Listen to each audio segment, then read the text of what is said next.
Welcome. In this video I will show you how to check graphics card on your LENOVO Ideapad C340 laptop.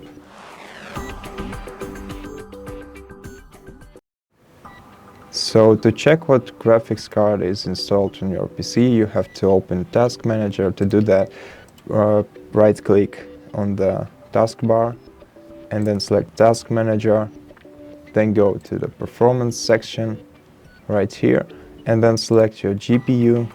Let's full screen this window, and right here we can see the name of our graphics card. As you can see, it's an integrated AMD Radeon Vega 3 graphics card.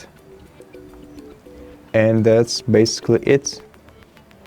Thank you for watching this video. If you liked it, consider subscribing to our channel, leave us a like and a comment below.